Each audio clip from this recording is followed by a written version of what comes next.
Hello guys, ल हामी चाहिँ काठमाडौँको ड्याम हेर्न गइरहेको छौँ होइन। अब सुरुवात हुँदैछ, भर्खरै स्टार्ट छ। ल बोट एकदम अफरोड गर्दै गइरहेका छौँ हामी होइन। ल तल तल सिनहरू अहिले देखिन्छ है। बबाल अहिले चाहिँ रुखले गर्दा देखिएको छ त्यति राम्रो, एकदम दामी छ ठाउँ।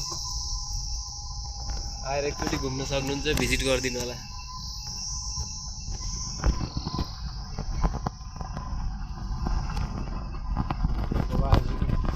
एकदम बब्बाल ठाउँ, एकदम दामी है। ल टुरिस्टको लागि एकदम मस्त प्लेस झर्ने ठाउँ छैन। यस्तरी घुम्दै गइरहेका छन् होइन हामीहरू त। ल जस्ट टुरिस्टहरू सानोतिनो आएको बवाल ठाउँ रहेछ यार त्यो एकदम दामी, एकदम बबालै लाग्यो हामीलाई चाहिँ। ल भिडियोमा चाहिँ खासै राम्रो आएको छैन होला। अब आइफोन 17ले खिचेको,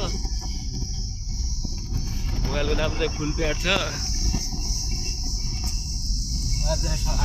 बाटो चाहिँ ल ठिक छ, त्यो अफरोड भएर राम्रो छ एकदम। हल्का जिन्दगीको मजा लिने ठाउँ छ। सबैजना घुम्नुपर्छ यताउता, रमाइलो हुन्छ। ल यसो न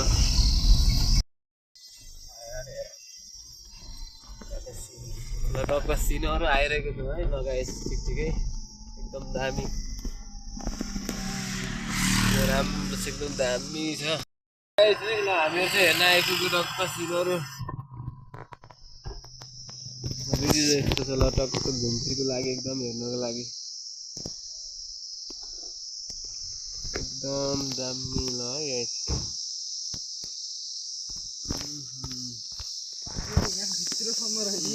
पुरै भित्रसम्म छ, एकदम चाख्लो, एकदम ठुलो रागिलो, एकदम हेर्दा पनि रमाइलो। किनभने अब जोरीसँग आउँछन्, हामीहरू चाहिँ यस्तै ड्यामबाट चाहिँ एकदम दामी राम्रो गाउँ रहेछ।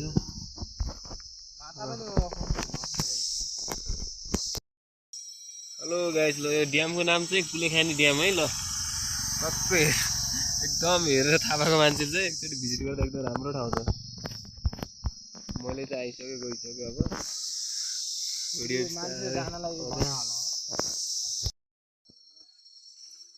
गाडीलाई पाउडर लगाइसक्यो, मान्छेलाई पाउडर लाग्ने वाला छ।